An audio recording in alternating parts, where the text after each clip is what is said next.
Hi there.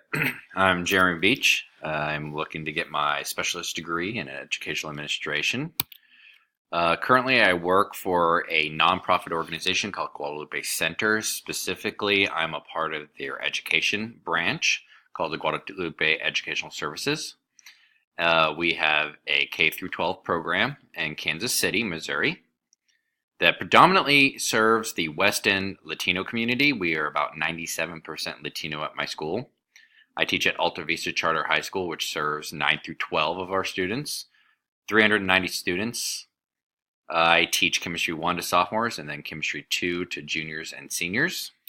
We're in a facility that's relatively older. Our building's about a century old. It's one of those cool, classic, multi-story brick buildings. Been teaching for 8 years, taught Chemistry 1 and 2. I've also taught physics, aerospace science, 5 through 8 science, biology, all kinds of sciences all over. I got a degree, a BAc in physics from Emporia State.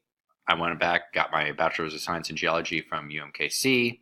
I've got my master's in district and building educational leadership from Emporia State, and now I've also done extensive curriculum work for the state of Missouri, helping to create the new state standardized tests for the biology and physical science tests we will be given.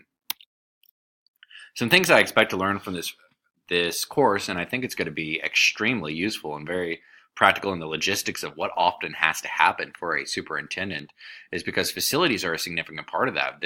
The schools can be as good a lot of times as the buildings that they're in. We want to make sure that we have safe environments. We want to make sure that they're comfortable environments that are very inviting to people. Lots of districts, depending on the size, will have dozens and dozens of buildings that are under the supervision of the superintendent. So it's extremely important part of their job. Our district alone is going through some significant capital outlay. We have 3 main buildings. There's the elementary campus, which is kind of becoming the center of the school district, and they're doing all kinds of wonderful improvements there. Our school is doing some improvements. We don't have, for example, a PA system throughout the building where they're able to give messages and so forth. So we're getting that installed. There's a lot of old wiring because of the building that is getting updated. So we're doing a lot of capital outlay projects ourselves right now in the building. And I also think that safety is the number one priority. And that's why it's important for me as I go through this course to really pay attention and learn a lot about keeping the most safe environment, especially in this day and age. The climate we're in within schools, all the issues that we're reading about in the news related to school safety, there can be no other more important priority because students will not learn if they're not in a safe, comfortable environment. And then I'm also really interested in the facility projections and using the statistics of demographics and things like that in order to create the best facilities possible. And the reason that interests me is honestly, if there's anything in this course that I read in the course description that I have no clue to start with, it would be that. Things I've worked with: building maintenance, janitorial staff, and groundskeeper. As always, through 8 years of teaching, you work with those people. They're wonderful. I've gotten a lot of great advice from various people who work in building maintenance. When I was doing my master's work, I was working very specifically with one of the custodians in the school in order to get a good idea of what her day was like and what she needs from a leader. She said one of the most important things is having clear expectations. Been working with the IT a lot, especially the IT department is so crucial in schools today, creating the best technological environment because all the research is saying that technology has got to be a critical part of student learning today. Then something that I think gets lost at times with building maintenance is the culture of ownership by the staff and students. That's why I'm really impressed by our students. Right now, we're in a building that the walls are kind of drab. There's not a lot going on. So our students are taking it upon themselves, and our administration is allowing them to paint murals over several significant portions of the building, which is going to be wonderful. It's going to be very inviting to people. And I think it's important that they're saying, hey, this is our school. We want it to be somewhere that we enjoy being. And they're taking the ownership of taking care of it and making sure that it's kept to the best it can. I did some summer work as a groundskeeper. I always kind of like working with groundskeeping. We don't have a lot of that now. I work at an inner city school, so there's frankly not a lot of grounds to upkeep. But the upkeep we do have, they always do a wonderful job. School safety, nothing's more important in this day and age. You hear it in the news. Unfortunately, right now we're averaging a school shooting once a week. There's a lot of other things beyond that when it comes to school safety. You want to make sure that the staff and students are able to be in the safest possible environment. All the research says that they have to be or they're not going to learn.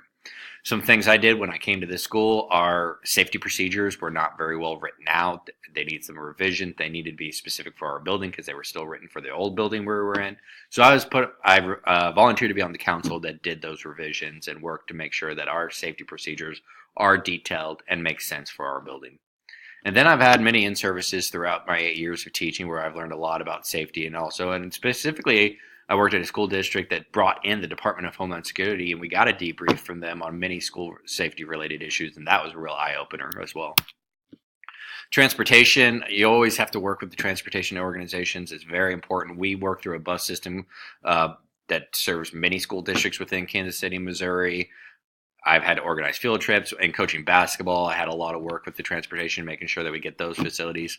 And I think a lot of that also comes into budgeting your finances for transportation. Well, I always knew that my district liked when I drove their vans because I made sure that if I ever had to fill up on gas, I'd only filled up enough just to get home because I knew that their gases were tax-free. So there's a lot of ways that you can make transportation very important.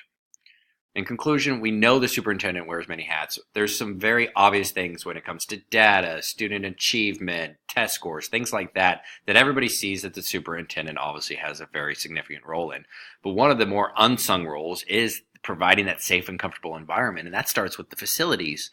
And so my goal would be as a superintendent to make sure that I'm providing the best facilities that are up to date, that create a safe and comfortable environment, something that is up to date in its technology, up to date in its safety procedures so that our students can focus on a singular thing, which is learning and not the place they're at.